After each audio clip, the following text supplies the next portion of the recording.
Shalom, shalom, avec vous, le pasteur Anani. Veuillez commenter cette vidéo et aimez-la s'il vous plaît parce que cela augmente les vues et cela est important pour sa visibilité. Dans cette vidéo, nous avons un thème important, le sabbat dans l'épître de Galates. Il y a donc un repos de sabbat réservé au peuple de Dieu. C'est la dernière vidéo sur le thème d'un texte difficile. Alors, dans le texte de Galates, chapitre 4, versets 8 à 10, nous avons donc Paul qui parle aux églises de Galates, qui écrit autrefois: ne connaissant pas Dieu, vous servez des dieux qui ne sont pas de leur nature. Mais à présent que vous avez connu Dieu, ou plutôt que vous avez été connu de Dieu, comment retournez-vous à ces faibles pauvres principes élémentaires auxquels vous voulez vous asservir encore? Vous observez les jours, les mois, les temps et les années. Chapitre 4, verset 8, 9 à 10. Ces chrétiens étaient sortis non du judaïsme, mais peut-être du paganisme. Aussi, plusieurs commentateurs s'accordent-ils à conclure avec le père Lagrange que les termes choisis par l'apôtre s'appliquaient au paganisme dans son épître aux Galates à la page 108 à 109. Alors, analysons la thèse judéo-chrétienne, qui est celle de Willy Rudolph. Alors, quand vous voyez donc tout le contexte de l'épître aux Galates, nous laisse supposer qu'une succession de chrétiens païens s'était fait circonscrire selon Galates chapitre 6, verset 12, verset 5, verset 2. Et dans Actes chapitre 1, vous avez quelques hommes venus de Judée qui enseignaient les frères en disant: si vous n'êtes pas circoncis selon le rite de Moïse, vous ne pouvez être sauvés. Alors, ces personnes avaient commencé à introduire des coutumes juives, notamment le calendrier des fêtes juives.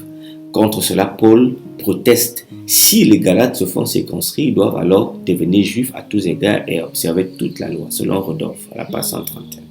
Mais ici, rien n'est moins sûr que ce sont des païens seulement dont il s'agirait. Il semblerait plutôt que, basé sur le verset 8 à 9, qu'ici les jours, les mois, les temps et les années se réfèrent à des observances toutes païennes, soit des jours dédiés aux dieux ou des anniversaires qu'ils observaient lorsqu'ils ne connaissaient pas Dieu. Ils ne pouvaient certainement pas s'en défaire facilement de ces cérémonies anciennes. Mais encore, cela pouvait se référer aussi aux Juifs qui vivaient dans les empires païens. Par exemple, les Juifs du royaume d'Azyrus du temps d'Esther au premier mois de Nissan, année civile des Juifs, jetèrent parfois le sort comme méthode de divination pour chaque jour, pour chaque mois, jusqu'au 12e mois, qui est le mois d'Adar, Esther chapitre 3, verset 7. Ils avaient des astronomes, des pronostiquaires mensuels et des fêtes païennes juives qu'ils plaçaient avec un caractère sacré égal aux délégations de l'évangile. En les dénonçant, Paul n'a jamais pensé au décalogue ni aux chrétiens, sabbat chrétien, comme dit de l'Éternel, ou au sabbat de l'Éternel même en tant que tel. L'énumération du temps peut aussi renvoyer bien sûr au calendrier juif. Alors, quelles sont les similitudes que Galates chapitre 4, verset 10 a avec d'autres versets? Dans Galates comme dans Romains, le sabbat n'est explicitement jamais mentionné. Paul mentionne cependant que certains chrétiens de Galates se sont eux-mêmes circoncis. Galates chapitre 6, verset 12, Galates chapitre 5, verset 2. Et ont commencé à observer les jours, les mois, les saisons, les années. Galates chapitre 4, verset 10. À bien des égards, donc, il semble que la polémique dans Galates chapitre 4, verset 8 à 11 est étonnamment similaire à celle de Colossiens chapitre 2, verset 8 à 23. Dans les deux endroits, l'observance superstitieuse des temps sacrés est décrite comme l'esclavage aux éléments. Chez les Galates, cependant, la dénonciation des faux enseignants est plus forte. Ils sont considérés comme maudits, Galates chapitre 1, verset 8 et verset 9, parce qu'ils enseignaient un évangile différent. Les enseignements selon lequel l'observance des jours et des saisons était nécessaire à la justification au salut, pervertissait même le cœur de l'évangile, Galates chapitre 5, verset 4. Alors, prenons un peu le temps des jours, des semaines que le sabbat. Alors, que le sabbat soit mentionné ou non dans Galates dépend de l'interprétation du mot jour et méraille, Galates chapitre 4, verset 10. Certains critiques soutiennent sur la base du passage parallèle de Colossiens chapitre 2, verset 16, que ici, où les sabbats sont explicitement mentionnés dans Colossiens chapitre 2, verset 16, que les jours indiqueraient ici, n'est-ce pas, aussi même les sabbats. Alors, nous ne nions pas cette possibilité, mais nous avons montré plutôt dans la vidéo sur le texte de Colossiens que le pluriel sabbat sabbaton, utilisé dans la lettre aux Colossiens, était la désignation commune non seulement pour le jour du sabbat en tant que tel, mais aussi pour toute la semaine dont le sabbat était le dernier jour et le symbole. Ainsi, le pluriel jour des Galates pourrait bien indiquer que les sabbats des Colossiens sont des jours de semaine et non l'inverse. Si Paul dans Galates chapitre 4 verset 10 voulait dire les fêtes juives, pourquoi ne leur a-t-il pas donné leur nom coutumier comme il le fait dans Colossiens 2,16, en supposant sans concéder que les sabbats font partie des jours observés par les Galates? Alors, les questions à se poser sont: qu'est-ce qui a motivé l'observance du sabbat et des festivités dans Galates? En outre, Paul s'oppose-t-il à l'observance du sabbat et les fêtes, ou dénonce-t-il seulement l'usage pervers que faisaient de ces pratiques religieuses les membres de l'église de Galates? Parlons un peu des motivations superstitieuses. Il est également généralement admis que l'observance des temps sacrés par les Galates était motivée par des croyances superstitieuses dans les influences astrales. Ceci est suggéré par l'accusation de Paul, selon laquelle leur adoption de ces pratiques équivalait à un retour à leur ancienne soumission païenne aux esprits élémentaires et aux démons. Galates chapitre 4, versets 8 à 9. Apparemment, en raison de leur arrière-plan païen, les Galates, comme l'a si bien montré Willy Rudolph, ne pouvaient discerner dans l'attention particulière accordée par les Juifs à certains jours et à certaines saisons rien de plus qu'une vénération religieuse accordée aux étoiles et aux forces surnaturelles, que je cite Willy Rudolph. Le souci de Paul n'est pas d'exposer les idées superstitieuses attachées à ces observances, mais plutôt de remettre en question tout le système de salut que les faux enseignants des Galates avaient conçu. En conditionnant la justification et l'acceptation avec Dieu à des choses telles que la circoncision et l'observance des jours et des saisons, les Galates faisaient dépendre le salut de la réussite humaine. Ceci pour Paul est une trahison même de l'évangile. Vous êtes séparés de Christ, vous qui cherchez la justification dans la loi. Vous êtes déchus de la grâce. Galates chapitre 5 verset 4. C'est dans ce contexte qu'il faut donc comprendre la dénonciation par Paul de l'observance des jours et des saisons. Si donc les motivations de ces observances n'avaient pas sapé le principe vital de la justification par la foi en Jésus-Christ seul, Paul n'aurait fait que recommander la tolérance et le respect comme il a fait dans Romains chapitre 14. Même si certaines idées étaient étrangères à l'enseignement de l'Ancien Testament, les motivations de ces pratiques, n'est-ce pas, cependant ont déjà sapé le fondement même du salut. Ainsi, l'apôtre Paul n'a pas le choix que de les rejeter fermement.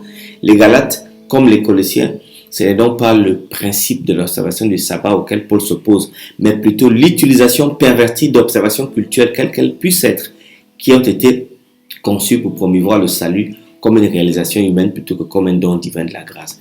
En conclusion donc, que pouvons-nous dire? Nous pouvons penser simplement quelque chose comme si, n'est-ce pas, plusieurs conclusions se dégagent de cette étude de l'attitude de Paul envers la loi en général, le sabbat en particulier. Tout d'abord, les trois textes, Colossiens chapitre 2 verset 14 à 16, Romains 14 verset 5 à 6, Galates chapitre 4 verset 10 en général ont été pris comme preuve du rejet du sabbat par Paul. Mais il ne traite pas de la validité ou de l'invalidité du commandement du sabbat en tant que tel pour les chrétiens, mais plutôt des pratiques ascétiques et cultuelles qui en sapaient le fondement, en particulier chez les Colossiens et les Galates, le principe vital de la justification par la foi en Jésus-Christ. Deuxièmement, le passage crucial des Colossiens chapitre 2 verset 16 nous enseigne que l'avertissement de Paul n'est pas contre la validité de l'observation des fêtes en tant que telle, mais contre l'autorité des faux docteurs de légiférer sur la manière de les observer. Implicitement, Paul exprime son approbation plutôt que sa désapprobation. Que l'on ne vous juge point sûr. Paul ne dit pas arrêtez de faire sûr. Quant à leur observance, toute condamnation relevait d'une perversion plutôt que d'un précepte. Troisièmement, la tolérance de Paul en ce qui concerne le régime alimentaire et les jours dans Romains chapitre 14, verset 4 ou 3 à 6 indique qu'il n'aurait pas encouragé l'abandon du sabbat et l'adoption de l'observance du dimanche peut-être à sa place. S'il avait fait ainsi, il aurait rencontré des disputes sans fin avec les défenseurs du sabbat et nous n'en avons aucune trace dans les épîtres de Paul. L'absence de toute trace d'une telle polémique est peut-être la preuve la plus révélatrice du respect de Paul pour l'intention du sabbat. Entre autres choses qu'il avait lui-même, comme Jésus-Christ, coutume de pratiquer durant toute sa vie. Par exemple, Luc chapitre 4, verset 16 pour Jésus-Christ selon sa coutume, ou l'apôtre Paul, Actes chapitre 17, verset 2 selon sa coutume. Ils adoraient tous les sabbats, tous tous les mois, chaque année, toute leur existence en tant qu'adorateur de Dieu.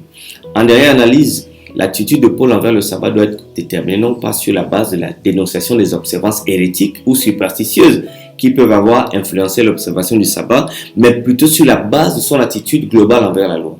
Le fait de ne pas comprendre que Paul rejette la loi en tant que méthode de salut, mais la maintient en tant que norme morale de conduite chrétienne a été à l'origine de beaucoup d'incompréhension de l'attitude de Paul envers la loi en général et envers le sabbat en particulier. Nous espérons ardemment que cette vidéo aidera à clarifier ce malentendu et à découvrir avec Paul que nous savons que la loi est bonne si quelqu'un en use légitimement. 1 Timothée verset 1 verset 8 selon le verset d'Arby. Vous lirez également Romains chapitre 7 verset 12, verset 16 verset 14 où Paul parle de la loi comme bonne, sainte, spirituelle. Quoique la loi soit bonne, sainte et spirituelle, néanmoins, elle n'a jamais été faite pour notre salut et selon Paul, c'est rejeter même la grâce de Dieu offerte à travers Christ puisqu'il est mort à notre place comme coupable, justement pour réaffirmer la loi que tout péché mène à la mort. Galates chapitre 2 verset 21 dit « Je ne rejette pas la grâce de Dieu, car si la justice s'obtient par la loi, Christ est donc mort en vain. » Paul l'a toujours martelé que la loi sert à démasquer le péché, Romains chapitre 3 verset 20, afin de nous conduire à Christ, afin que la mort de Christ nous serve à quelque chose. Dans Éphésiens chapitre 2 verset 8 à 10, ce n'est pas par la grâce que vous, car c'est par la grâce que vous êtes sauvés, par le moyen de la foi, et cela ne vient pas de vous. C'est le don de Dieu, ce n'est pas point par les œuvres, afin que personne ne se glorifie. Car nous sommes son ouvrage, ayant été créé en Jésus-Christ pour de bonnes œuvres que Dieu a préparées d'avance afin que nous les pratiquions. Et Éphésiens chapitre 2 verset 8 à 10. Pour Rodolphe donc, pour les chrétiens païens, le calendrier des fêtes juives est terminé. Il ne leur sert à rien. Il ne leur est pas permis de l'observer parce qu'elles furent des types de Christ. Faites disparaître le vieux levain afin que vous ne soyez une pâte nouvelle puisque vous êtes sans levain car Christ notre Pâque a été moulé. Comme dans Romains 14 verset 5 à 6, il n'y a pas un mot concernant le décalogue ou au sujet du sabbat en tant qu'institution divine. Il n'existe rien. Alors rien pour ou contre le 4e commandement du sabbat. Alors merci pour cette vidéo. Aimez-la, likez-la parce que maintenant nous avons fini avec ces petits termes des textes anti-sabbatiques. Nous allons maintenant la prochaine vidéo, nous reviendrons sur les mots de la Bible. Que le Seigneur vous bénisse et vous garde.